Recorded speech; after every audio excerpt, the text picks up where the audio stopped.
video will have no spoilers in it. None. This is a spoiler-free zone. So, if you haven't read the books, you can still watch it. Hey booktubers, it's the Hufflepuff here, and I am here with Kate Boorman, the author of these lovely books. Jazz hands. If you've been following my channel for the past, like, 3 years, you'll know about these because I talk about them in every single video ever. So, Heartfire just came out. It did. Yes, did just come out. So I will leave a link in the description where you can buy them. If the characters in the books were in the modern day, Okay. what kind of social media do you think they would prefer to use? It's kind of like, would they be Instagram people? Would they be YouTubers? Maybe. Maybe. I think Emmeline would definitely be an Instagrammer because she thinks rather. She thinks in images. Yeah. Right? Yeah. I can see that. I feel like Matissa could probably be a good YouTuber because she just has so much I can see knowledge that she'd be a good YouTuber. She would have a following, I think. And who else? Kane? Tom? Yeah. That's a good. So EC, I think, would just like shut doing no. Yeah, social media totally. Have a landline, maybe. Yeah. Just for maybe, emergency if we're purposes. lucky. Tom could be Twitter, maybe. Yeah, I feel like he'd have lots of witty tweets. Yeah. To say. Yeah, or something like succinct sort of. Yeah. Something witty. And Kane, maybe. What do you think? Instagram too? I don't know. Probably Instagram. Yeah. No one's Tumblr. a Facebooker. Tumblr. Right? Yeah. Is Tumblr still a thing? Tumblr's still a thing. Oh, it is. Okay. It's still a thing. Yeah. The people on there are questionable, but it's still a thing. Is it really? Yeah. I don't tumble. I So. have a Tumblr, but I don't really use it for Okay. anything. So, if it was ever made into a adaptational thing, would you would you see it more as a movie or a TV show type adaptation? Because there's been a lot of TV shows lately based on books. Yes, there have. And So. some really great series, some good Netflix series, Yeah. some really good. That's a good question. Maybe series would be the way to go. Maybe you could explore each character's own story a little bit more. Yeah, because movies, it's interesting, right? Because so much is Yeah, they pulled cut it out. so they can do the 90-minute blockbuster thing. In the case of an adaptation, do you have any sort of like dream casts or people that you'd want to work on it, or is it just like you have no idea? So I had this question recently put to me from a friend, and then I was like, I wouldn't, and she was like, no, right away, gun to your head, who would it be? And I'm going Okay, with well gun. that's aggressive. Yeah, but you know, I got it. She was tired of my wishy-washiness, and so I came out with, I was like, Sarah Polley, who I don't know if you know, but she's one of the greatest Canadians ever. She was the girl on Road to Avonlea as a young girl, so sort of the spin-off that Green Gables. Oh yeah. Yeah, right. But she's of course like a superstar director and activist and whatever now, so that's who I would go for. But in terms of the crew, or the cast itself, I don't know. Yeah. They're kind of hard to place in terms of, like, there's not a lot of actors that, like, when I was reading it, that I could picture. I was just kind of picturing, like, people, Yeah, you know? yeah, I do know. And then I'm thinking, wouldn't it be a little bit awesome if the Muppets did it? It's about music. Do you listen to music when you write? And yes. If you do, what kind of music? Sometimes I do. For example, like recently, I've been listening to Fruits a lot for my nano novel. Actually, no, not for the nano novel. For the novel that keeps like enticing me away from the nano novel. But I hit upon this really amazing thing called Brain FM, which is it plays like just a soundscape. Because I find it sometimes difficult to listen to music as I write, because it distracts me, but it's just this sort of bizarro, I don't know, but it apparently increases your productivity, your writing productivity. And Interesting. Yeah. Speaking of NaNoWriMo, yes. how's that going? It's okay, it's not going well for me. Is it not? What are you at? Like 16K. Okay, well, but 16K is more than you I know, had at the like it's beginning of fine. November. I just got a little bit distracted by YALLFest and then Oh yes, you were at Yeah. YALLFest. Yeah, you were doing fancy things.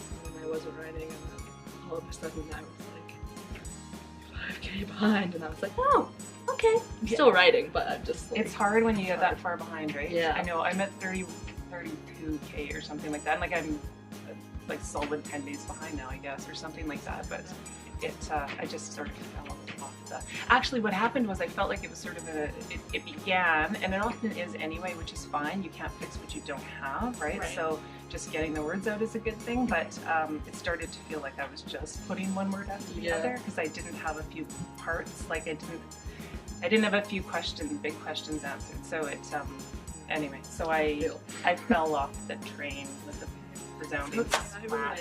If the characters were living in the modern world again, and they went on a modern road trip, what kind of like roles would they have? Who would be predominantly the driver? And who would bring the snacks? Who would play the music? You know, who would be napping in the backseat the whole time? Okay. That kind of situation. Well, I feel as though Kane or Matisse would drive. Yeah. Tom would navigate. We'd have the road map. M would be the friend that sort of entices you to try that road. Like, we don't know where that road's going. Let's try it. She also might just be the snack. Okay, have you ever done this? So you have a bag of Swedish fish and like Cadbury buttons and like pretzels and then Sour Patch Kids, and then you make little different combinations, and then you give it to someone and they have to eat them all at once. I've done that. Not on a road trip, but I've done it. Try it. Okay. I feel like that. We're road tripping to VidCon next year. I'll do it with my friends there. Yeah, and then you're like, don't look, just eat, and then so like a different combination every time. I think, and maybe do that. Maybe EC would be one of those guys. She isn't that. Just like eat. Speaking more about NaNoWriMo. Yes. Do you have any sort of like routines or like survival kit things that you have to do? Like I have this like blanket that's heated that I always have to have when I'm writing, or like a particular pair of like sweatpants or something, or like a snack, or like a kind of coffee, you know what I mean? Oh yes, I do. Something that like you have to have when you're writing. Well, I have a magic bag. You know what this is? Like a wheat bag. Huh? Oh, it's a wheat bag.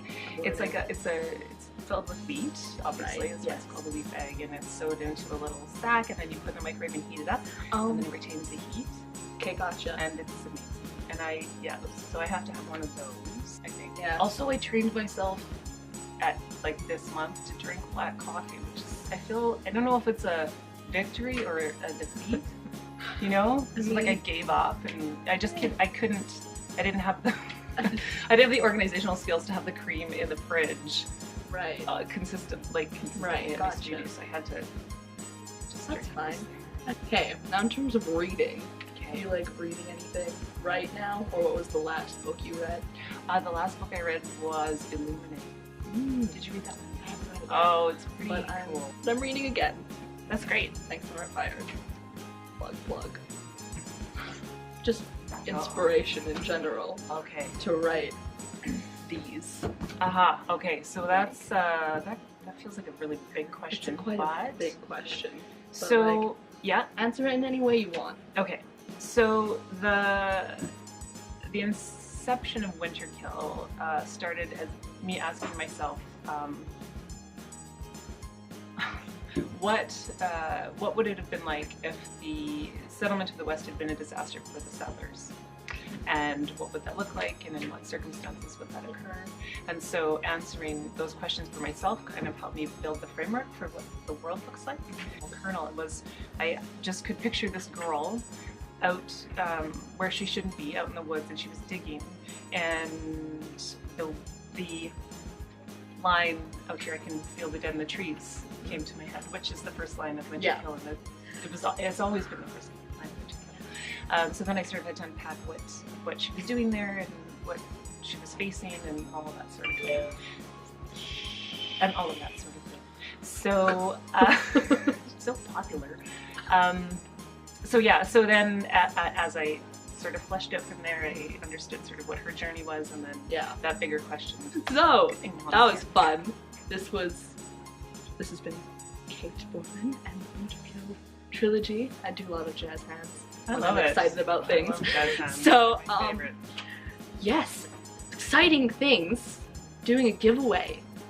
So if you want to win all 3 of these books. Hardcover. Hardcover. Nice. And signed. Yes. And also yes, I will sign, yeah. personalized for you. You there winning this trilogy. All you gotta do is be subscribed to this channel, and we'll be checking, so don't cheat. And like this video, and then leave a comment down below saying that you want to enter the giveaway. And that's it. And then I'll pick a winner. And it might be you. So you should take the chance to enter. Because they're worth it. Hardcover. Signed. Personalized. Very exciting stuff. Okay, so that's it. This has been fun. This was really fun. Thank you so much. Welcome. Thank you for being here. Of course. Okay, that's all. So I will see you guys next time. Hubble bubble out. Stay alive. Bye.